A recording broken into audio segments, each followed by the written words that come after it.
Assalamualaikum anak-anak, ketemu lagi dengan Ibu. Kali ini kita akan membahas tentang latihan soal hukum Ohm yang ada di PPT yang telah Ibu bagikan ya. Di sini ada 6 soal, tapi yang akan kita bahas cukup 5 soal saja. Kalian bisa melihat soalnya di PPT yang kalian punya ya. Oke, kita mulai. Soal yang pertama yaitu jika arus 4 ampere mengalir dalam kawat yang ujung-ujungnya berselisih potensial 12 volt, maka besar muatan per menit yang mengalir melalui kawat adalah. Itu adalah pertanyaan yang pertama. Maka di sini kita akan mempunyai apa saja yang diketahui. Kita tuliskan dulu. Yang ke satu, diketahui arus 4 ampere, maka itu adalah I-nya. I sama dengan 4A.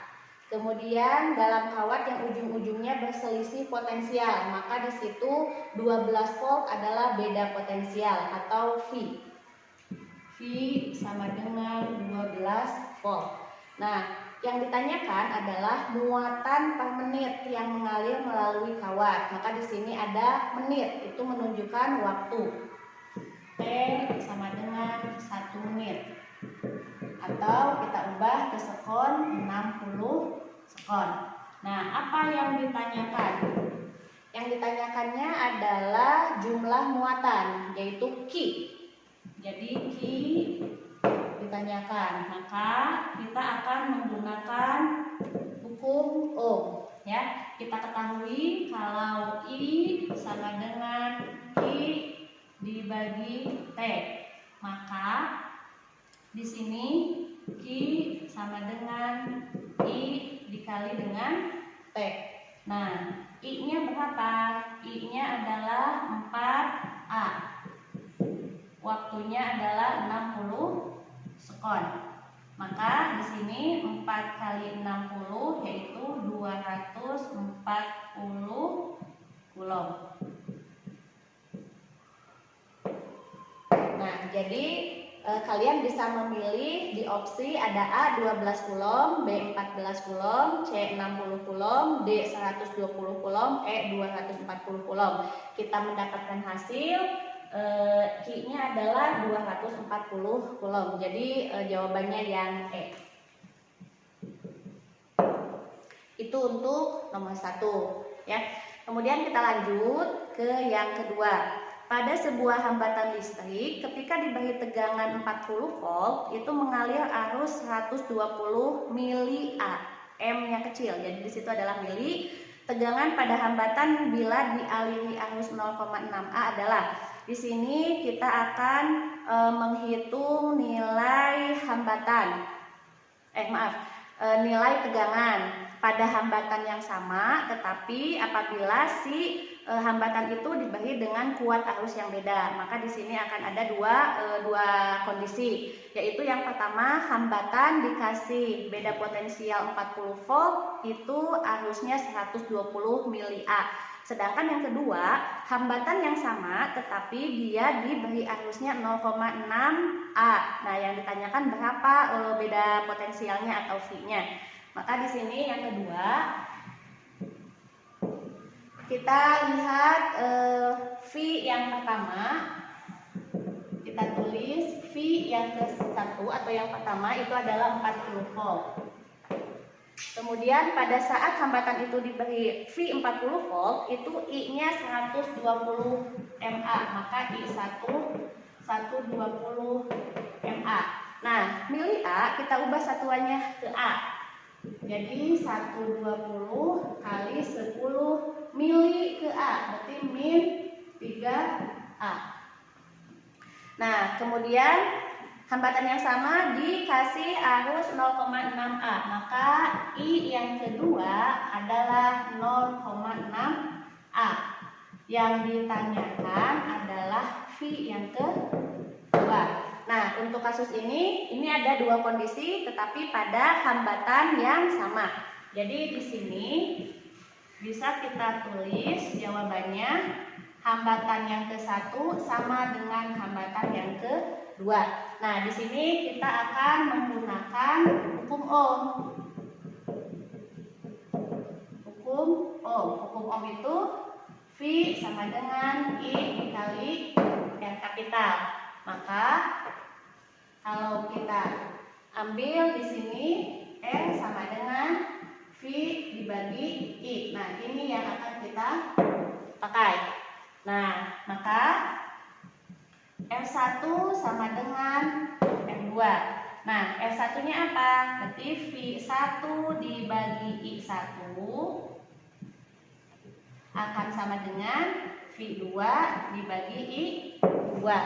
Nah, yang ditanyakan adalah V2, maka kita ambil. Kalau di sini kita akan kali silang. Jadi V1 kalikan ke I2, I1 dikalikan ke V2. Maka yang kita hitung V2. Jadi V2 sama dengan, ini dulu yang utuh, V1 kali I2. V1 kali I2 dibagi pasangan V2 I1. Nah, kita ke sini.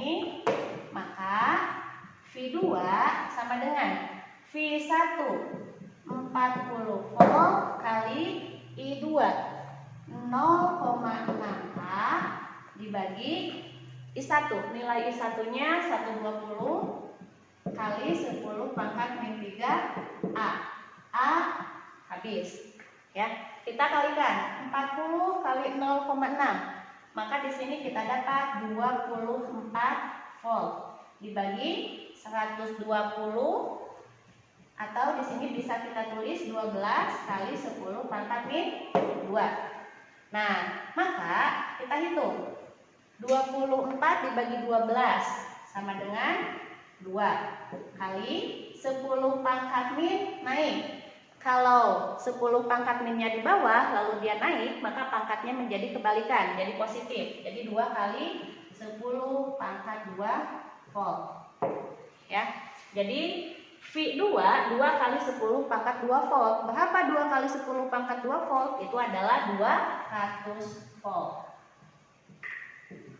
Nah, jadi jawabannya 200 volt atau opsi B, ya. Di sini jawabannya opsi B.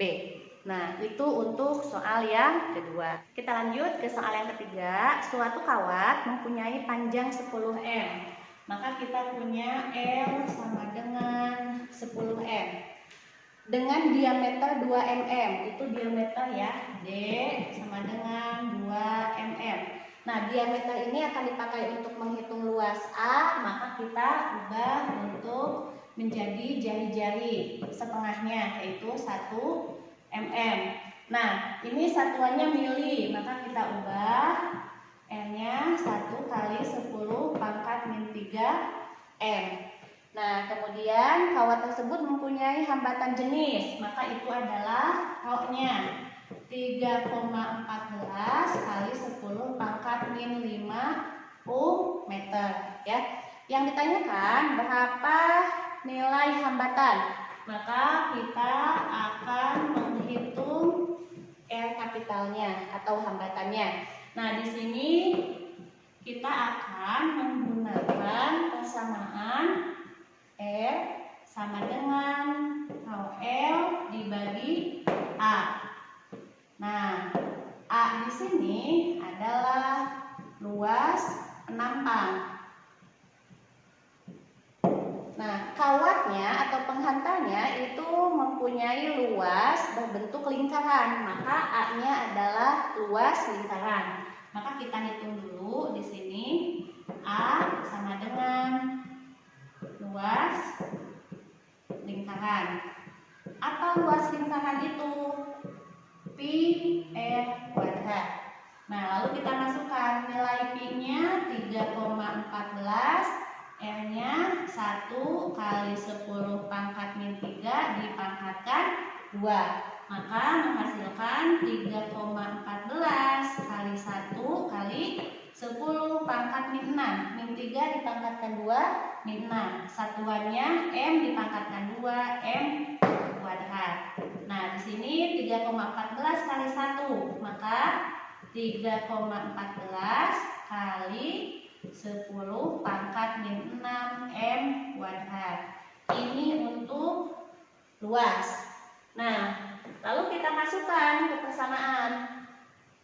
hambatan N itu adalah rho L dibagi A, ya. Nah, rho-nya kita masukkan dengan nilai 3,14 kali 10 pangkat min 5 meter kali dengan L panjang yaitu 10 m bagi dengan luasnya tadi kita mendapatkan 3,14 kali 10 pangkat min 6 m pangkat 2. Nah, kita lihat satuannya. Di sini ada m kali m kuadrat. Maka ini habis dengan yang m kuadrat bawah. Kemudian di sini juga kita melihat 3,14, di bawah juga 3,14. Maka yang ada tinggal 10. Jadi kita hitung M sama dengan 10 kali 10 pangkat min 5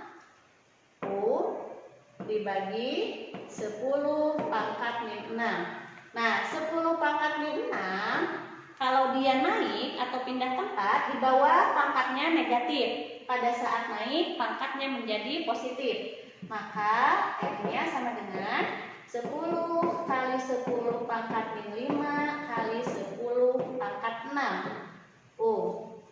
Kita hitung. Di sini 10 kali.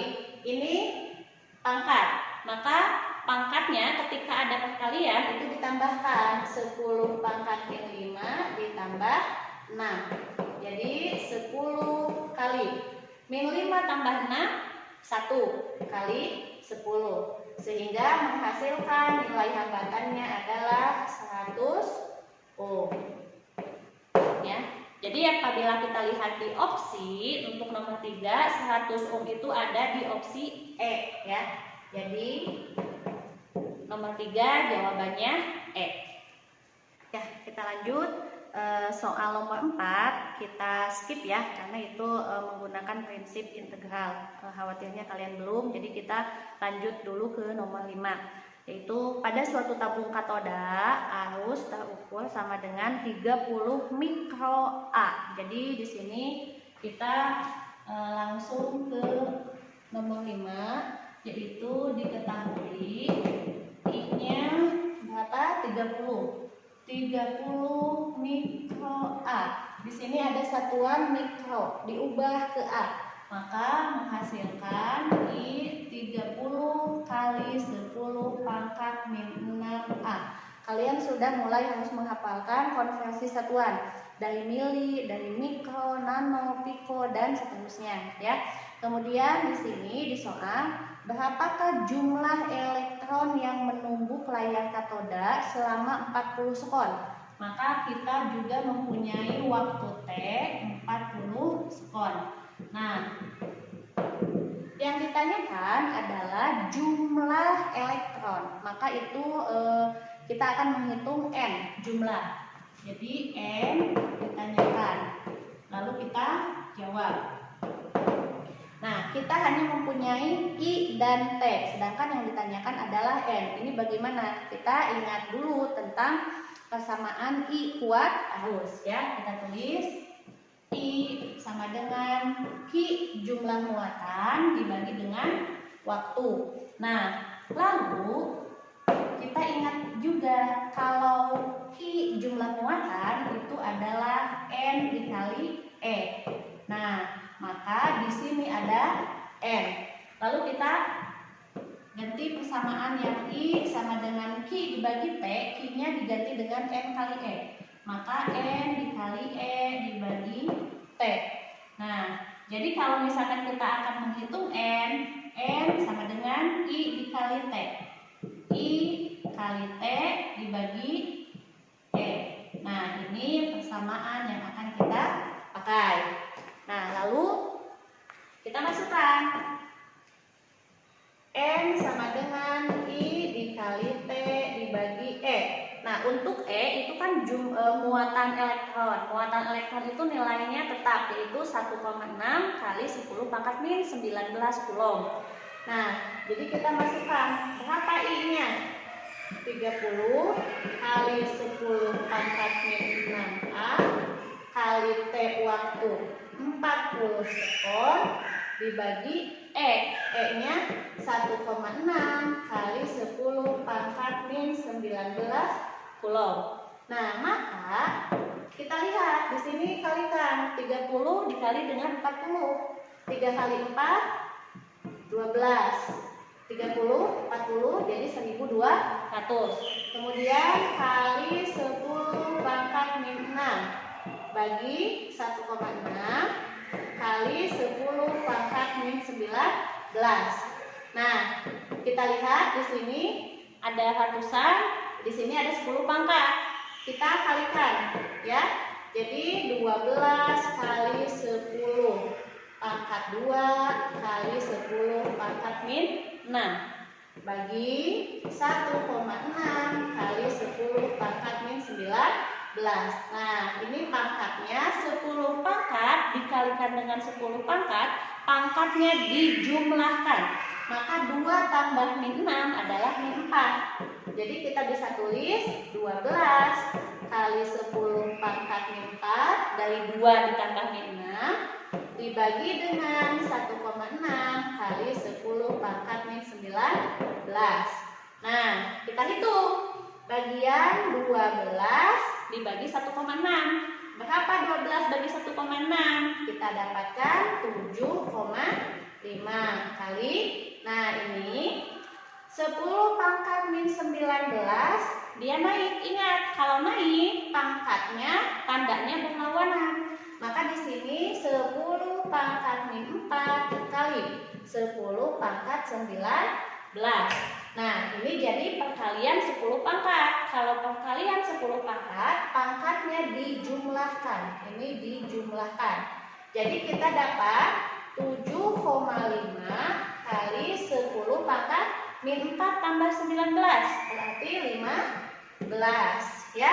Jadi jumlah muatan elektronnya yang menumbuk katoda selama 40 sekon ketika kuat arusnya 30 mikroampere itu adalah 7,5 kali 10 pangkat 15 ya. Jadi sebanyak itu jumlah elektron yang menumbuk ya. Itu untuk nomor 4. Nah, soal selanjutnya terakhir ya, ini adalah soal nomor 6.